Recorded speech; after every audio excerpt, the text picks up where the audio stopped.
Et bonjour, je continue la lecture du Nouveau Testament, un livre juif traduit par David Stern. Et on est dans 1 Corinthiens. Voilà, une petite lecture de 5 minutes au chapitre 9, pas entier, du verset 1 jusqu'au verset 18. Le thème: le Seigneur a prescrit à ceux qui annoncent l'évangile de vivre de l'évangile. Ne suis-je pas un homme libre? Ne suis-je pas un émissaire du Messie? N'ai-je pas vu Yahusha notre Seigneur? Et n'êtes-vous pas le résultat de mon travail au service du Seigneur? Même si pour d'autres je ne suis pas émissaire, je le suis au moins pour vous, car vous êtes la preuve vivante que je suis l'émissaire du Seigneur. C'est ici ma défense contre ceux qui m'épient continuellement. N'avons-nous pas le droit de recevoir de quoi nous nourrir et de quoi boire? N'avons-nous pas le droit d'amener avec nous une épouse croyante, comme le font d'autres émissaires, et les frères du Seigneur et Képha? Frères du Seigneur et Képha? Ou bien sommes-nous les seuls, Barnabas et moi-même, à devoir travailler pour gagner notre vie? Avez-vous jamais entendu parler d'un soldat qui paierait pour ses propres frais, ou d'un vigneron qui planterait une vigne sans pouvoir en manger le fruit? Qui fait paître un troupeau et ne se nourrit pas de son lait? Ce que je vous dis là n'est pas seulement fondé sur des principes humains, car la Torah dit la même chose. En effet, voici ce que déclare la Torah de Moïse.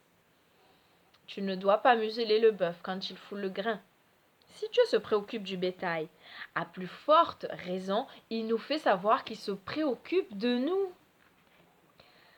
Oui, c'est pour nous que cela a été écrit. Car celui qui laboure et celui qui foule le grain doivent travailler dans l'espérance d'obtenir chacun leur part de la récolte.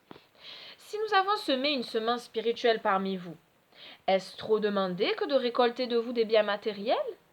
Si d'autres usent de ce droit quand vous subvenez à leurs besoins, ne devrions-nous pas exiger la même chose? Mais nous n'en usons pas. Au contraire, nous supportons toutes sortes de choses afin de ne pas mettre d'entrave en quoi que ce soit la bonne nouvelle du Messie. Ne savez-vous pas que ceux qui travaillent dans le temple reçoivent leur nourriture du temple et ceux qui servent à l'autel reçoivent une part des sacrifices qui y sont offerts? De même, le Seigneur a prescrit que ceux qui proclament la bonne nouvelle devraient vivre de la bonne nouvelle. Mais moi, je n'ai usé d'aucun de ces droits. Et ce n'est pas dans le but de les obtenir pour moi-même que j'écris ces choses, car je préférerais mourir plutôt que l'on m'enlève ce sujet de fierté. Car si je proclame la bonne nouvelle, ce n'est pas pour en tirer une quelconque fierté, je le fais car c'est un besoin intime.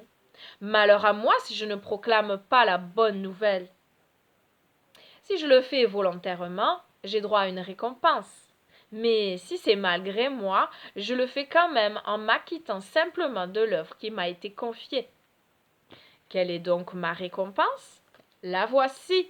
En apportant la bonne nouvelle, je la rends disponible gratuitement, sans user du droit qu'elle me confère. Amen.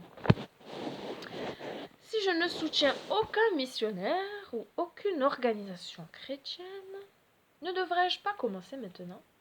Si je sers dans un ministère à plein temps, est-ce que je pense à remercier ceux qui me soutiennent?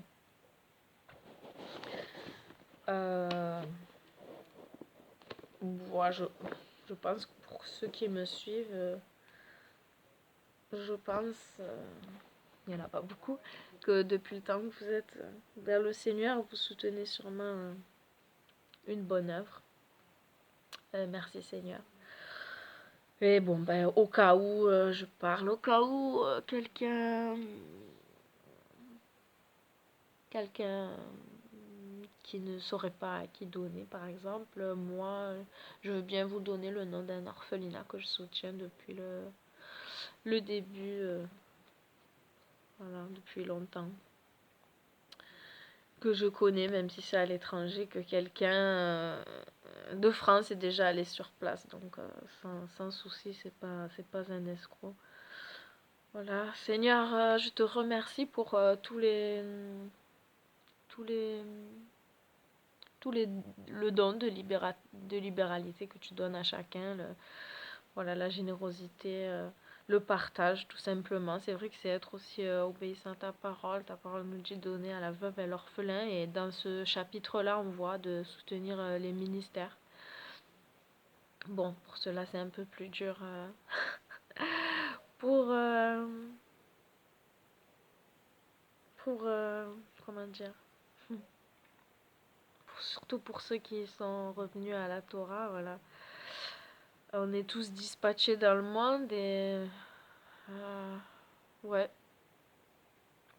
ben c'est bien de soutenir voilà quelqu'un qui est un bon enseignant qu'on connaît, en qui on se confie. Voilà, Seigneur, je te remercie pour ce qui nous est apporté et je prie que chacun de nous on puisse être aussi actif pour partager ce que l'on a. Seigneur, tu nous, tu nous as donné gratuitement et je prie pour chacun d'entre nous dans la simplicité, nous qui sommes tous tes enfants et qu'à chacun à notre niveau, on doit partager ta parole. Mais on n'est pas tous enseignants, bien sûr. Bien sûr, bien sûr. Seigneur, merci. Merci pour tout, Seigneur. Tu es bon, Seigneur, et qu'on ne garde pas ce beau trésor pour nous.